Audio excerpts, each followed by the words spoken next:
Oke, selamat pagi. Dunia medsos, dunia yang penuh dengan kreasi, dunia yang penuh dengan kreativitas. Saya teringat teman saya yang sangat baik, Dr. Ferdinand. Beliau adalah seorang dokter spesialis bedah rekonstruksi, sekaligus seorang teman baik yang luar biasa. Sekaligus kata orang awam, ya spesialis bedah kecantikan. Ya. Nah, beliau punya tempat praktek di Jalan Seroja. Bagi yang pingin cantik dan pingin tahu semua rincian-rincian tentang kecantikan, memang tidak diragukan lagi. Beliaulah pakarnya. Dia bisa menjelaskan dengan rinci semua biaya, mau yang dari paling murah sampai yang paling mahal. Berikut konsekuensinya. Ya, memang dialah pakarnya. Ya, beliau juga berpraktek di Santa Maria di Eka Hospital setahu saya. Ya, beliau adalah pribadi yang luar biasa. Itulah profesinya, dokter. Saya melihat beliau dari sisi yang luar biasa ketika beliau berkata, jangan baper di dunia medsos. Oke? Jangan terbawa perasaan. Ya, dunia medsos itu ambil yang baiknya saja. Yang jeleknya ya buang saja. Nah, jika kita baper alias bawa perasaan, atau ada seseorang yang baper di dunia medsos, ya,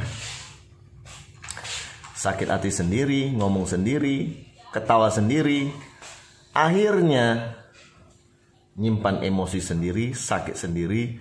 Aduh mak, jangan ya, jangan. Ya, jangan baper di dunia medsos. Ambil yang baiknya saja, ambil yang goodnya saja, ambil yang the best, buang yang jeleknya. Pemirsa, apa pemirsa?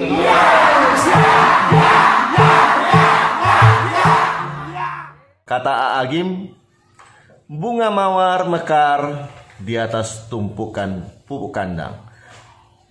Bunga mawar dan pupuk kandangnya jelas-jelas ada di situ, ada di depan mata. Mau lihat pupuk kandangnya atau mau lihat bunga mawarnya? The choice is in your hand. Baca. Oke. Pagi ini saya akan bercerita apa adanya mengenai satu pengalaman dalam mengurus klaim asuransi. Oke. Apa adanya. Transparan, terbuka, telanjang. Ya seperti itulah konten ini. Ya. Harapannya jangan ada baper di sini ya, jangan ada baper di sini. Ambil sisi baiknya, buang sisi jeleknya. Ketika saya membuat semua konten YouTube saya selalu berkata transparan, telanjang, apa adanya. Kadang ada orang berpikir, kamu kan bikin konten ini kan tujuannya akhirnya juga jualan. Ya selamat, Anda benar, Anda tidak salah. Ide Anda, pendapat Anda harus dihargai. Ada yang berkata kepada saya, bro, kontenmu luar biasa, bisa mengedukasi orang. Selamat, Anda juga benar, Anda luar biasa. Balik lagi, mawar atau pupuk kandang. The choice is in your hand. Oke, jadi ceritanya begini. Saya mengurus klaim sebuah police insurance. Inisial perusahaannya C. Oke. Yang punya inisialnya A. Oke. Ceritanya beliau ini punya asuransi inisial C ini dengan kontrak 10 tahun. Dan setelah masa polisnya, beliau akan menerima kembali 60% daripada jumlah dana yang dibayar selama polis aktif. Saya ulangi, polisnya 10 tahun ya. Setelah berjalan 9 tahun 3 bulan kemudian polisnya mati.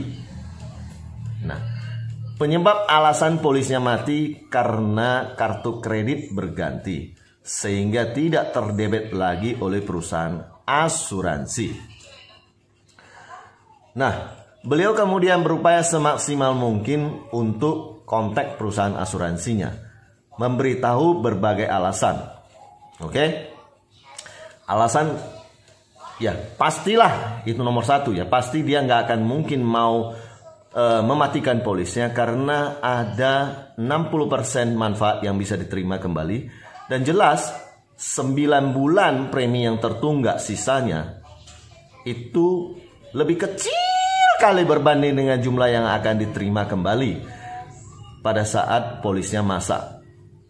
Ya nggak logika kan, ditutup polisnya nggak logika. Yang kedua, kartu kreditnya memang hilang. Ya sehingga jadi ganti kartu kredit baru dan nggak sengaja karena terjadi pertukaran. Ya, karena terjadi pertukaran kartu kredit sehingga perusahaan asuransi tidak bisa mendebet lagi ke polis tersebut. Yang ketiga, seluruh kontak di dalam buku polis beserta di dalam sampul buku polis dihubungi ternyata tidak bisa aktif teleponnya. Mungkin karena sudah terlalu lama, sudah berganti jalur komunikasi daripada asuransi inisial C ini. Oke. Nah, ketika semua pendapat itu diutarakan, perusahaan asuransi menjawab sangat sederhana. Sesuai dengan pasal 5 ketentuan polis asuransi, polis akan berhenti sendiri bila premi asuransi tidak dibayar. Otomatis perusahaan asuransi akan menghentikan jaminan. Polis berhenti sendiri. Oke, apakah perusahaan asuransi salah? Ya tidak salah. Ya jelas karena pasal di dalam kontrak polisnya berbunyi seperti itu. Jika itu dijadikan dasar, benar tidak? Ya benar. Oke. Nah, ketika menghadapi benturan seperti itu dan tidak ada jalan keluar, maka apa yang mesti dilakukan? Oke.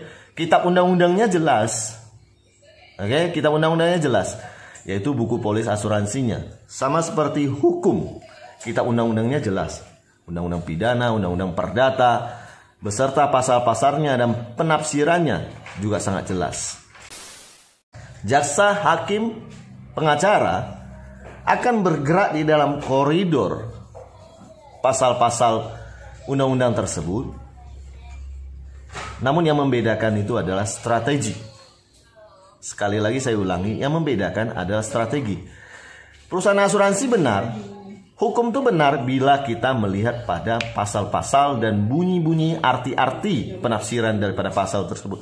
Benar nggak? Ya benar, dibuat untuk kesepakatan kebaikan, dibuat untuk kesepakatan kedua belah pihak. Lalu apa yang mesti dilakukan tak kala menghadapi benturan seperti itu dan ketika case-nya diserahkan kepada kita? Nah, ketika alasan-alasan logik yang diberikan kepada perusahaan asuransi dan dijawab dengan sebuah pasal di dalam buku polis, berarti artinya apa? Perusahaan asuransi menolak total. Versi perusahaan asuransi harus melihatnya dari sudut buku polis, arti buku polis. Apakah kita mesti baper? Ya enggak mesti. Perusahaan asuransi juga benar. Yang membedakan adalah strategi. Itu sebab saya selalu bilang, agen asuransi adalah pengacara. Pengacara bagi perusahaan asuransi dan pengacara bagi nasabah. Pakailah strategi tersebut. Ketika alasan-alasan logik tidak bisa diterima, maka kita harus mencari daya ungkit. Oke. Daya ungkit. Di dunia insurans daya ungkit yang bisa dipakai itu siapa? Ya jelas regulator. OJK, AAJI, ya, BMAI. Ya, apa itu OJK? Otoritas Jasa Keuangan. Ya, BMAI, Badan Mediasi Asuransi Indonesia. AAJI, Asosiasi Asuransi Jiwa Indonesia. Mereka adalah regulator yang bertindak untuk membuat regulasi. Nah, pakai daya ungkit itu. Ketika kita sampai di OJK, kemudian kita berdiskusi bagaimana baiknya dari pihak asuransi penyampaian pendapatnya seperti apa, dari pihak nasabah penyampaian pendapatnya seperti apa. Ya, tentu kebagian yang terkait yaitu bidang konsumen ya dan bidang perlindungan hak-hak konsumen. Nah, singkat cerita, perusahaan asuransi kemudian mengirim sebuah formulir, ya kan? Setelah kita memakai daya ungkit tersebut, formulir keberatan yang mesti diisi oleh nasabah yang berisi problem apa yang dihadapi, kendalanya apa, dan apa alasan nasabah. Oke? Nah, artinya apa? Sudah mulai terbuka pintu. Nah, ketika pintu tersebut sudah mulai terbuka dan permintaan perusahaan asuransi diisi, perusahaan asuransi kemudian menelepon lagi. Ya, menelepon lagi untuk berkata bahwasanya tidak bisa seperti ini, tidak bisa seperti itu. Kita kembali ke awal. Kembali ke awal maksudnya kembali ke pasal polis tersebut, bahwasanya polis memang tidak bisa dipulihkan lagi.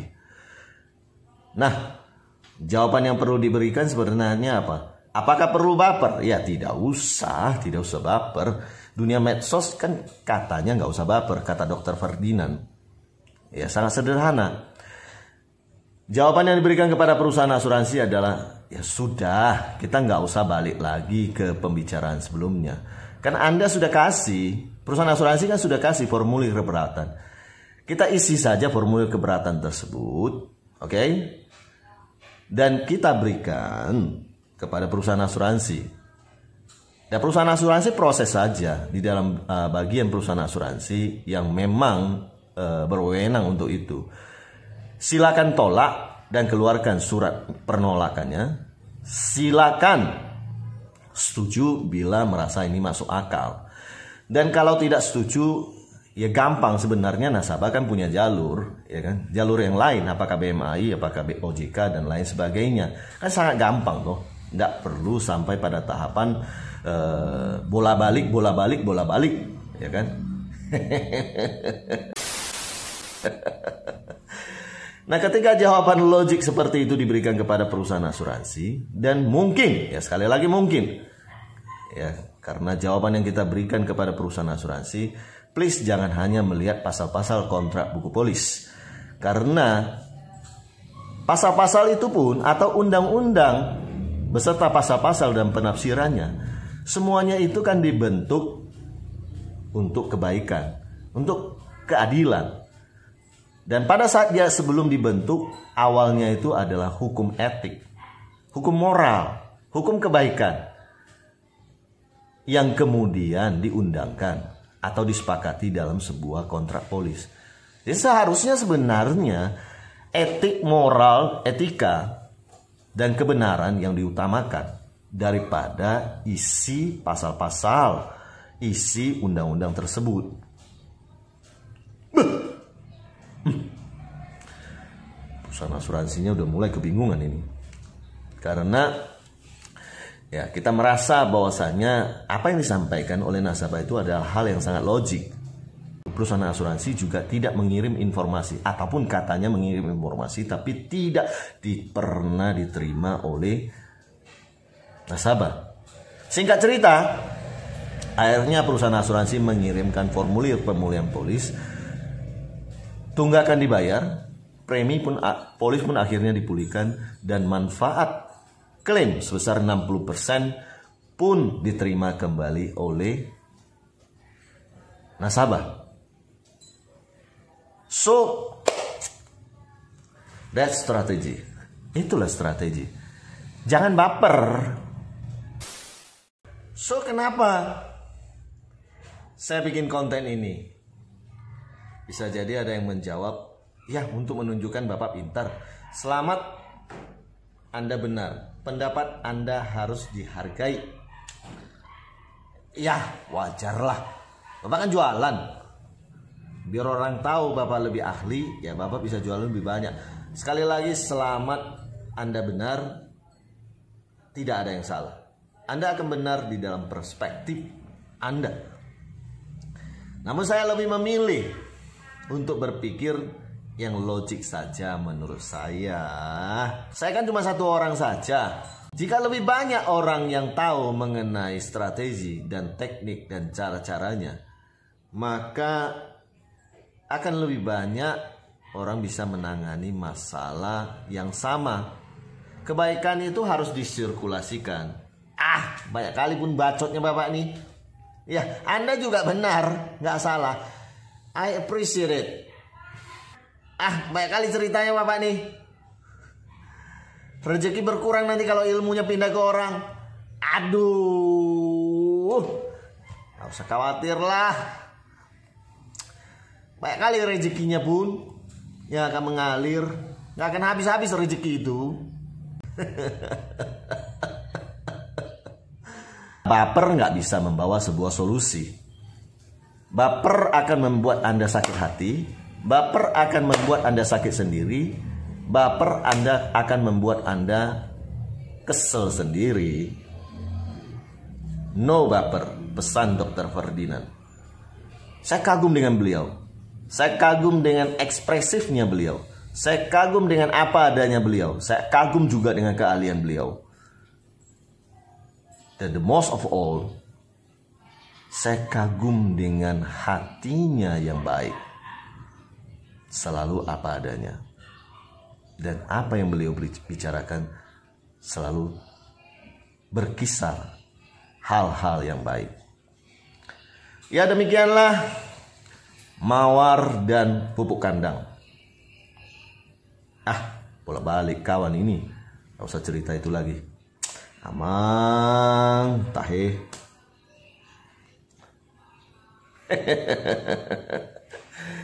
Gak ada yang benar, gak ada yang salah. Pendapat Bapak Ibu selalu benar. Lihat dari sisi positifnya, jangan baper dan tetap happy.